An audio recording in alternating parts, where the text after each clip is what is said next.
Bismillahirrahmanirrahim. Alhamdulillahi rabbil alamin.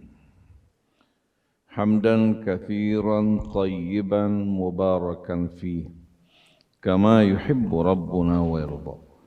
Allahumma salli ala Muhammadin wa ala alihi wa sahbihi wassairin ala nahjihil qawim.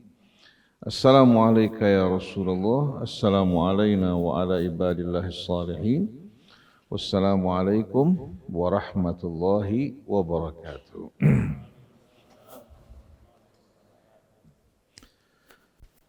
Alhamdulillah malam hari ini kita kembali berkumpul bersama-sama dalam Masjid Silaturrahmi. Mudah-mudahan Allah Subhanahu wa ta'ala bukakan pintu rahmatnya bagi kita semua. Malam hari ini insyaallah kita akan berbicara mengenai hak-hak kedua orang tua kita dalam Al-Quran, yang merupakan hak yang berada pada urutan yang kedua setelah hak Allah Subhanahu wa ta'ala. Keselamatan kita, kesuksesan kita, kebahagiaan kita tergantung kebaktian kita kepada ayah ibu kita. Walaupun mereka bukan orang-orang Islam, tetap seorang anak wajib mengingat kebaikan kedua orang tuanya. Nah, mari bersama-sama kita buka dengan membaca Ummul Quran. A'udzu billahi minasy syaithanir rajim. Bismillahirrahmanirrahim.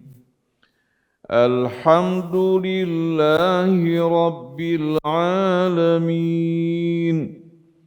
Ar-Rahmanir Rahim. Maliki yaumiddin.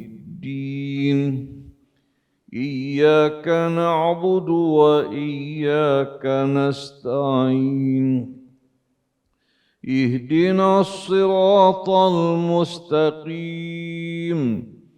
Siratal ladzina an'amta 'alaihim ghairil maghdubi 'alaihim waladdallin.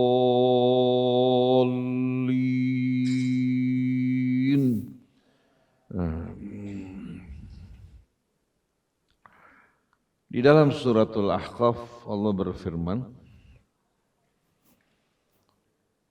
dalam suratul Ahqaf, wa wassaynal insana biwalidayhi ihsana hamalathu ummuhu kurha wa wada'athu kurha wa hamluhu wa fisaluhu 30 syahra hatta idza balagha ashuddahu wa balagha 40 sana qala rabbi auzi'ni an ashkura ni'mataka allati an'amta 'alayya wa 'ala walidayya wa an a'mala salihan tardah wa aslih li fi dhurriyyati inni tubtu ilaika wa inni minal muslimin. Ulaika alladzina nataqabbalu anhum ahsana ma amilu. Ini merupakan ayat-ayat yang terdapat dalam suratul Ahqaf.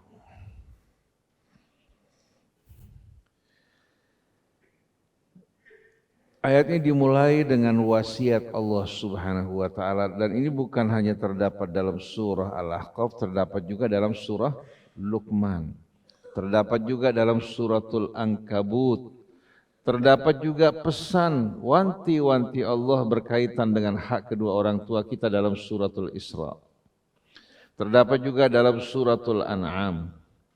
Begitu banyak pesan wasiat dari Allah agar setiap anak betul-betul bersikap baik terhadap kedua orang tuanya. Wa wassaynal insana biwalidayhi ihsana. Allah tidak mengatakan wa wassaynal insana biwalidayhi ta'atan. Allah tidak mengatakan kami berwasiat kepada setiap anak manusia untuk mentaati kedua orang tuanya. Ada nggak? Nggak ada. Yang ada diharuskan kita berbuat tahu kenapa? Kenapa Allah nggak mengatakan kami wasiatkan pada setiap anak manusia untuk taat pada ayah ibunya? Kalau ayah ibunya orang musyrik, dia perintahkan anaknya untuk ikut dalam perbuatan syiriknya, nggak boleh ditaati. Atau orang tuanya memerintahkan dia untuk melakukan perbuatan maksiat, suruh memberikan minuman keras. Dia tidak boleh taati orang tuanya, tapi wajib berbuat baik pada ayah ibunya. Jadi Allah tidak katakan kami wasiatkan pada setiap anak manusia untuk mentaati kedua orang tuanya, karena ketaatan pada orang tua apabila tidak menyalahi Allah. Kalau dia perintahkan kita sesuatu yang benar, yang baik, kita taati mereka, ini bahagian dari perbuatan ihsan yang Allah perintahkan. Nah, saya mau tanya sama anak-anak sekalian, dalam Quran ada tidak wasiat dari Allah untuk kedua orang tua agar bersikap baik dan mulia terhadap anaknya? Ada nggak? Ada nggak kira-kira? Ada nggak dalam Quran Allah berpesan, berwasiat agar setiap kedua orang tua untuk bersikap baik terhadap anak-anaknya? Ada nggak? Nggak ada. Kenapa? Karena orang tua terhadap anaknya itu automatically mereka tidak akan berhitung. Ada nggak orang tua merasa disaingi dengan anak yang lebih pintar? Ada nggak? Malah kalau anaknya pandai, pintar, orang tua bersyukur. Orang tua pernah nggak hitung-hitungan sama anak? Hari ini minta jajan, besok minta jajan, besok bayar sekolah, kemudian minta dibelikan ini. Pernah nggak orang tua berhitung kalau mampu? Tidak kan? Tapi kalau anak diminta oleh orang tuanya, sekali anaknya kasih, dua kali anaknya kasih, ketiga kali, untuk apa lagi bah? Untuk apa lagi Mi? Nggak ada habisnya perasaan, betul nggak?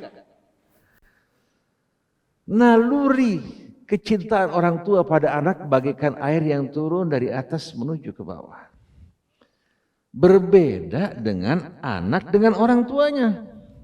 Kalau nggak dipompa dengan wasiat Allah nggak bakal naik. Apalagi Allah tidak ingatkan bahwa orang di saat dia tidak berbakti pada ibunya tidak akan mencium bau surga. Jadi naluri kecintaan orang tua pada anaknya fitri, seperti air turun dari tempat yang tinggi ke bawah. Tapi kalau anak-anak terhadap kedua orang tuanya tidak semuanya punya rasa cinta dan hormat.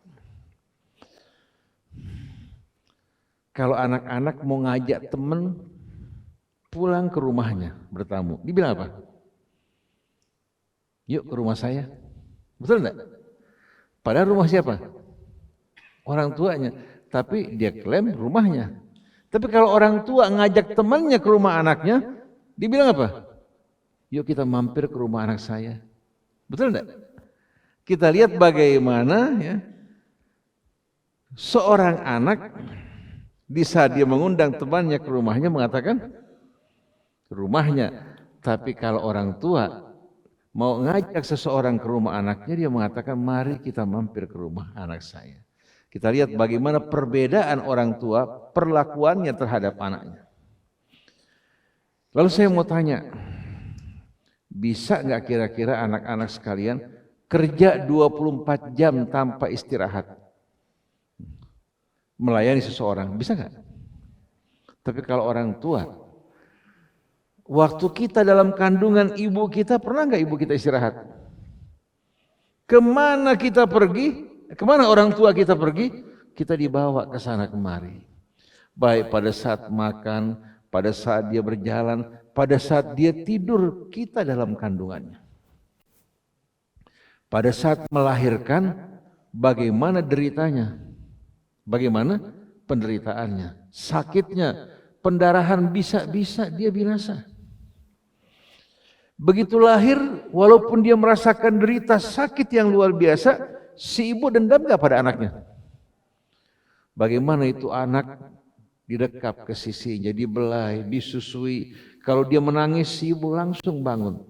Kira-kira ibu selalu bersama anaknya enggak? Tapi kalau anak bersama orang tuanya, berapa lama dia betah dampingi ayah ibunya? Anaknya bermain ke sana, bermain kemari, sedangkan si ayah ibu, ayahnya bekerja, perhatiannya untuk keluarga. Si ibu juga perhatiannya untuk anak-anaknya. Di saat mereka masukkan kita sekolah, bahkan mengeluarkan biaya besar, mungkin juga terkadang mereka berhutang. Untuk siapa? Untuk anaknya. Sedangkan anak berhitung untuk orang tuanya, apalagi kalau anak laki-laki sudah berumah tangga, yang terfikir istri sama anaknya. Betul enggak? Sampai ada sebuah kisah,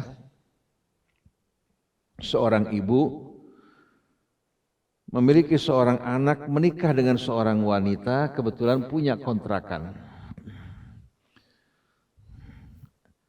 Si ibu tidak punya rumah. Tidak punya rumah.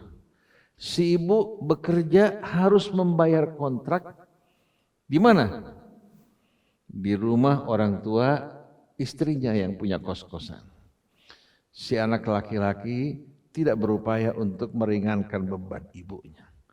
Si ibu menjadi tamu.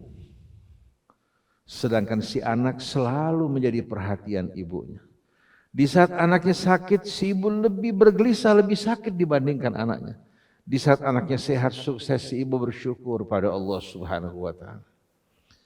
Bahkan seorang ibu terkadang minta penyakit anaknya dipindahkan kepada dirinya. Maka Allah ingatkan, wa wassaynal insana biwalidayhi ihsana. Kami wanti-wanti berpesan kepada setiap anak manusia untuk betul-betul bersikap baik mulia kepada kedua orang tuanya. Walaupun dia non-muslim, walaupun bukan orang yang beriman, hak orang tua tidak hilang. Lalu Allah terangkan peran seorang ibu, hamalathu ummuhu kurha. Si anak mengandung, si ibu mengandung anaknya dengan susah, payah dan berat. Kalau kita lihat seorang wanita mengandung pada masa-masa bulan-bulan pertama, biasanya dia nyidam dan mual. Biasanya hilang pada sebagian ibu-ibu pada usia kandungan di atas 4 bulan, 5 bulan. Dia merasakan betapa beratnya kandungan yang dibawa. Anaknya katakan 3 kilo, belum lagi cairan dan lain sebagainya, bisa sampai 10 kilo. Dia bawa ke sana kemari. Pada saat dia tidur takut kalau sampai anaknya tertindis, dia berhati-hati. Si anak terkadang bergerak ke kanan, bergerak ke kiri. Saksikan pada saat ibu dalam keadaan hamil. Yang membuat dia bertahan, kecintaan pada anak dalam kandungannya. Wa wada'athu kurha. Pada saat melahirkan juga dia melahirkan dengan berat dan susah payah. Kira-kira selesai enggak derita ibu? Ternyata begitu anaknya lahir, bebannya lebih berat. Setiap berapa waktu si anak menangis, menyusu. Kalau anaknya demam, sakit, hanya Allah yang tahu bagaimana perasaan orang tua. Terkadang orang tua bercucuran air mata karena anaknya demam tidak turun-turun. Kemudian wa hamluhu wa fisaluhu 30 syahra. Masa kehamilan, masa menyusui kurang lebih 30 bulan. 30 bulan. Setelah menyusui selesai, apakah selesai pekerjaan ibu? Tidak, ternyata anak mulai berlari ke sana, berlari kemari. Mata si ibu selalu tertuju pada anaknya. Ngobrol ke sana, kerja di dapur, perhatiannya pada anaknya. Kira-kira pernah nggak perhatian ibu lepas dari anaknya? Di saat anaknya menghilang, dia mencari ke sana kemari dalam keadaan gelisah yang luar biasa. Anaknya sudah dewasa, apakah si ibu tidak khawatir? Ada sebuah kisah nyata ini. Seorang bapak menyaksikan anaknya naik ke atas atap rumah, memperbaiki rumah. Si bapak bilang, ya waladi, wahai anakku turun. Abah enggak tahan, Anak bilang apa? Abah ini sampai kapan kita dianggap kayak anak kecil aja? Sampai kamu mati di mata abah kamu anak kecil. Si anak gak sadar perasaan abahnya, lihat anaknya di atas, dia khawatir yang luar biasa. Dia tulung-tulung minta anaknya turun, dianggap oleh si anak abahnya main-main. Akhirnya si abah ke dalam ambil anak bayinya, digendong keluar di tengah-tengah matahari yang panas. Si anak bilang, bah masukin bah, panas mataharinya. Ini sehat, matahari sehat. Dulu juga kamu abah jemur. Jadi si bapak sengaja di tengah matahari yang panas di bawah anaknya diayun ke sana kemari. Si anak bilang, bah tolong bawa masuk ke dalam. Kalau kamu turun, abah bawa masuk ke dalam. Baru dia merasa khawatir pada anaknya, sedangkan dia tidak peduli perasaan abahnya bagaimana. Lalu bagaimana ibunya? Kalau dengar kabar buruk mengenai anaknya, apalagi di sekolah, di pesantren, ada yang berkelahi, ada yang berantem, atau anaknya terluka, bagaimana perasaan orang tuanya? Jadi kita ini terkadang tidak menyadari perasaan orang tua yang khawatir pada anaknya. Kita hanya bekerja untuk diri kita, mengikuti perasaan kita. Kita tidak sadar bahwa kedua orang tua kita, pikiran mereka tertuju pada anaknya. Hatta idza balagha ashuddahu wa balagha 40 sana. Hingga anak tersebut tumbuh dewasa sampai usia 40 tahun, usia di mana seorang matang dan dewasa. Oleh karena itu, kita tahu bahwa di barat, di Amerika, seorang bisa menjadi kepala negara itu kalau sudah sampai usia 40 tahun. Karena itu merupakan usia yang sudah matang. Tapi Indonesia akan merubah aturan ini karena orang Indonesia 16 tahun sudah dewasa. Dewasa dalam melakukan kerusakan, bukan dewasa dalam menjaga dan memelihara. Jadi kita lihat ya, bagaimana hatta idza balagha asyuddahu wa balagha 40 sana, hingga sampai pada usia matang, dewasa, pada usia 40 tahun, Allah ajarkan doa untuk anak tersebut. Sekarang jadi orang tua dia, qala rabbi auzi'ni an ashkura ni'mataka allati an'amta alai. Wahai Tuhanku, bantulah aku untuk mensyukuri nikmatmu yang telah engkau limpahkan atas diriku. Wa ala walidai, dan atas kedua orang tuaku. Wa an a'mala salihan tardo, bantu aku untuk mengerjakan amal-amal soleh. Wa aslih li fi dzurriyyati, perbaiki ya Allah pada anak-anak keturunanku. Inni tubtu ilaika wa inni minal muslimin. Sesungguhnya aku bertaubat kepadamu dan aku nyatakan bahwa diriku orang yang berserah diri kepada Allah. Ini perjalanan anak manusia sebagaimana yang dibimbing dan dituntun oleh Allah. Nanti Ustaz Angga sebutkan ayatnya dalam suratul Ahqaf.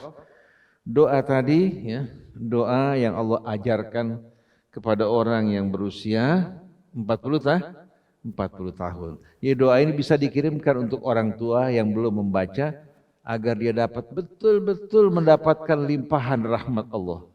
Hingga kalau dia meninggal dunia, insya Allah dirinya akan disambut oleh Allah, anak-anaknya pun akan dijaga dan dosanya akan diampuni. Dan merekalah orang-orang yang akan diterima amalnya oleh Allah Subhanahu wa ta'ala. Nah, untuk membuat suasananya lebih menyentuh lagi, saya bawakan kisah-kisah yang nyata yang saya saksikan sih dengan mata saya. Bagaimana kebaktian kepada orang tua itu akan membawa rahmat keberkahan buat kita semua. Saya nggak tahu karena saya pernah sering menceritakan hal ini, pernah nggak anak-anak dengar? Ada dua orang kakak beradik. Yang satu ahli puasa, bangun malam, ibadah kepada Allah. Yang satu lagi main judi, pemabuk. Kalau malam dia kumpul sama teman-temannya dalam keadaan mabuk. Kalau siang tidur.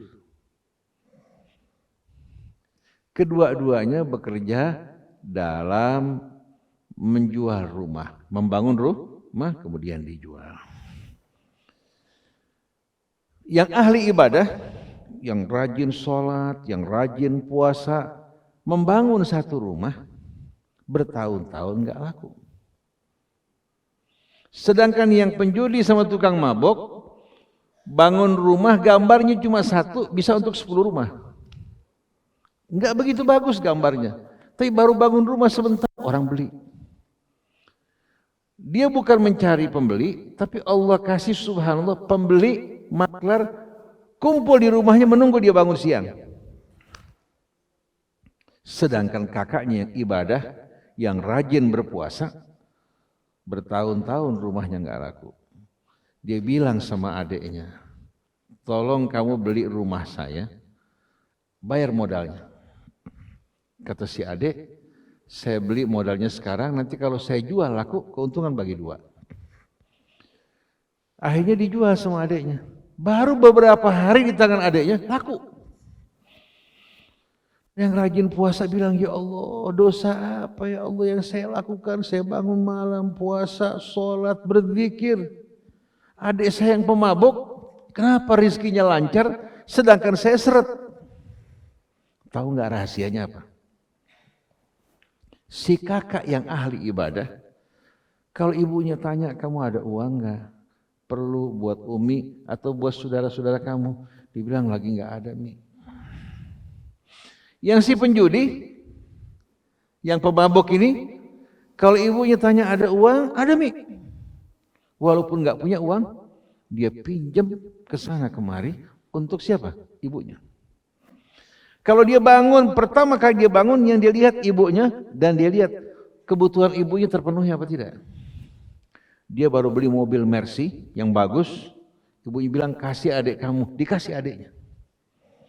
Dia beli televisi yang cukup besar, yang cukup mewah, kesian adik kamu nggak punya, kamu kasih buat adik kamu, dikasih lagi buat adiknya.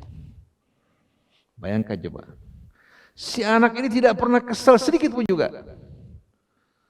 Allah kasih subhanallah, dia tidur, rezekinya datang sama dia. Sedangkan yang ahli ibadah, keliling kerja ke sana kemari, rezekinya seret. Karena apa? Karena yang penjudi, yang pemabuk ini, karena kebaktian kepada orang tuanya, Allah berikan rahmat keberkahan dalam kehidupan dunia. Adapun di akhirat tergantung ibadahnya, tergantung imannya. Sedangkan yang ini karena dia pelit sama orang tuanya, Allah jadikan rizkinya seret.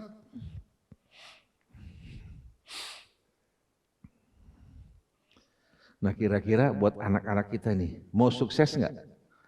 Mau luas rizkinya? Mau berhasil? Berbakti pada ayah ibu. Selagi ada jangan sia-siakan. Karena kalau sudah terlambat mereka pergi baru timbul penyesalan. Saya pernah membaca sebuah cerita mengenai pahlawan seorang jenderal di Jepang. Dia berasal dari seorang petani biasa, bahkan menjadi orang suruhan. Kedudukannya meningkat sedikit demi sedikit dari seorang petani biasa, masuk di militer, menjadi seorang jenderal terkemuka. Dan anak ini terkenal sebagai anak yang berbakti pada ibunya. Jadi dia bekerja selalu perhatian pada ibunya. Dan dia terlambat kawin. Si ibu bertanya, kapan kamu akan menikah? Di lingkungan pekerjaan dia, apalagi di lingkungan kerajaan, banyak wanita-wanita cantik. Si ibu bertanya, wanita seperti apa yang kamu inginkan? Apa jawabannya? Saya ingin wanita yang selalu mendampingi ibu. Saya nggak bisa mendampingi ibu karena saya sibuk. Jadi kalau saya menikah, saya mau istri yang mendampingi ibu. Dia bukan kawin sama lingkungan kerajaan, padahal dia seorang jenderal, dia kawin sama orang sekampungnya yang merawat ibunya. Dan si ibunya mengajar anaknya dari mulai kecil untuk pandai bersyukur. Ibunya bertani kentang, ya. Ketika berhasil dia bawa anaknya, dia tunjukkan kemurahan Allah terhadap dirinya. Jadi si anak betul-betul memiliki perasaan yang amat sensitif. Dan dia akui keberhasilan dia karena ibunya. Ini non-muslim nih. Non-muslim. Tapi orang kalau berbakti pada ayah ibunya, jangankan manusia. Sampai subhanallah, makhluk-makhluk Allah di sekeliling kita semuanya berselawat pada anak yang berbakti pada ayah ibunya.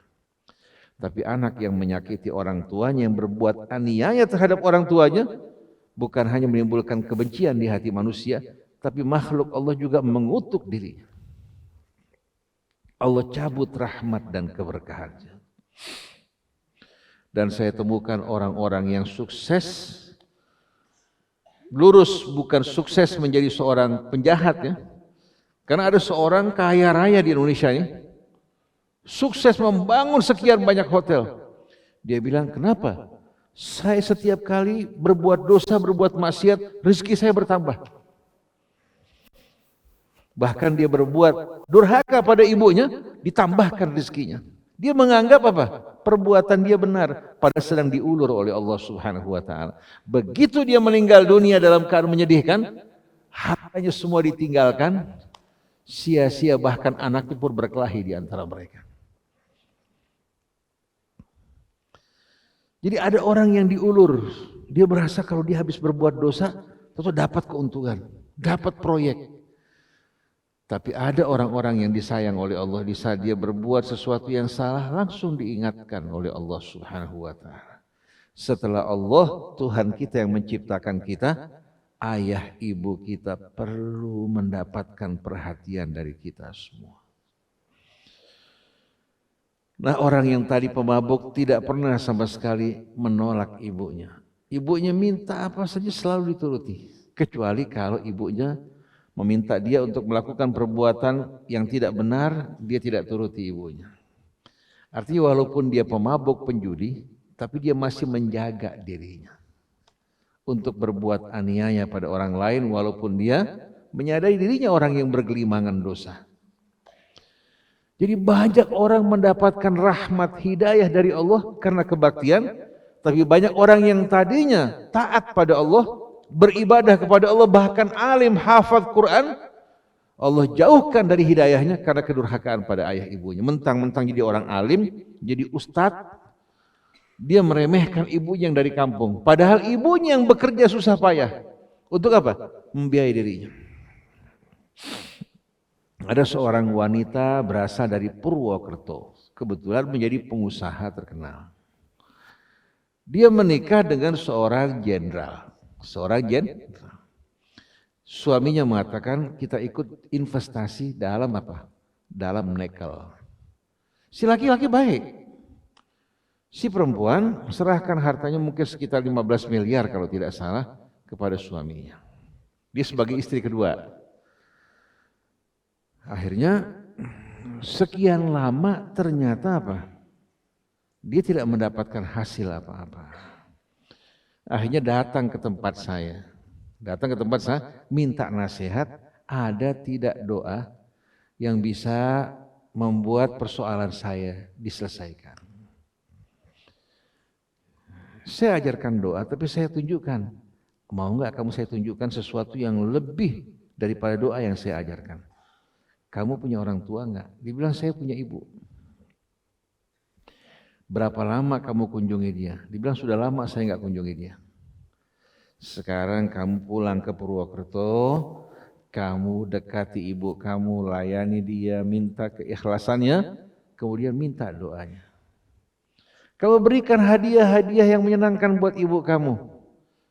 Bersedekah juga di sekeliling rumah ibu kamu, biar ibu kamu yang bersedekah.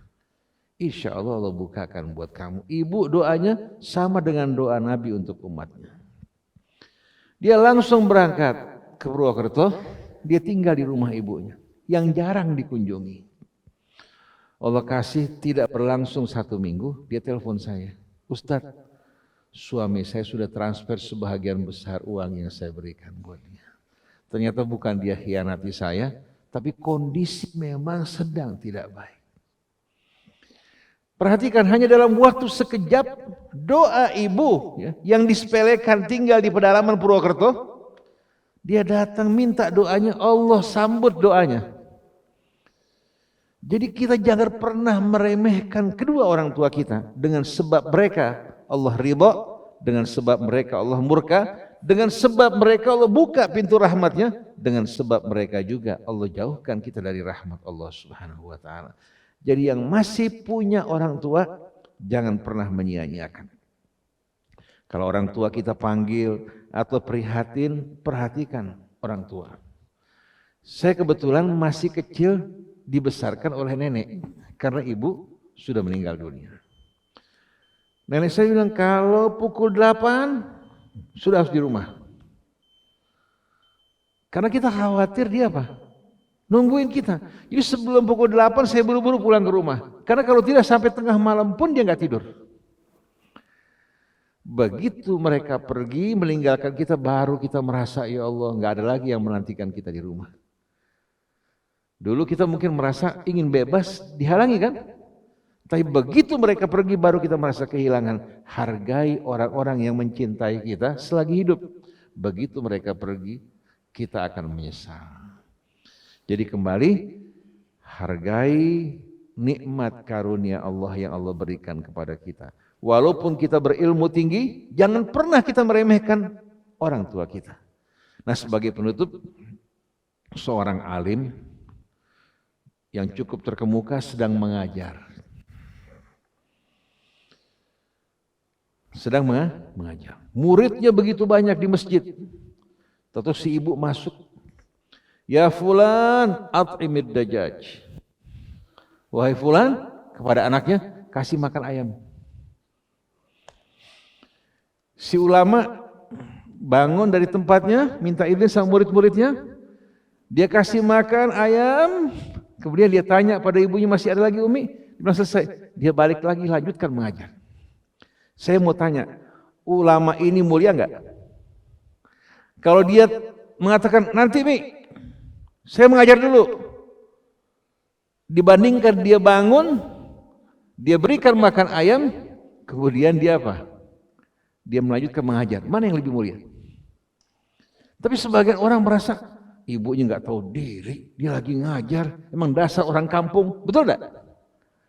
Ada orang beranggapan seperti ini. Akhirnya dia minta maaf ya, ibu saya begini. Padahal seharusnya apa? Dia taati ibunya, itu kemuliaan buat dia. Dia berikan makan ayam, mentaati ibunya merupakan amal yang dimuliakan Allah. Jangan beranggapan dengan ilmunya, dengan jubahnya, sorbannya, dia sebagai orang besar. Ilmu kamu nggak ada artinya tanpa akhlak yang baik. Apalagi terhadap kedua orang tua kamu. Mudah-mudahan Allah jadikan kita semua anak yang soleh, yang berbakti kepada orang tua kita, yang taat pada Allah. Mudah-mudahan Allah Subhanahu wa ta'ala jadikan kita manusia yang sukses. Dan selalu minta doa kedua orang tua kita. Walaupun kedua orang tua kita orang yang fasik, doa mereka untuk anak diterima oleh Allah Ta'ala. Jadi jangan pernah sia-siakan orang tua kita. Mudah-mudahan Allah terima amal kita semuanya. Subhanakallahumma wa bihamdik, asyhadu an la ilaha illa anta, astaghfiruka wa atubu ilaik, wal afu minkum, wassalamualaikum warahmatullahi wabarakatuh.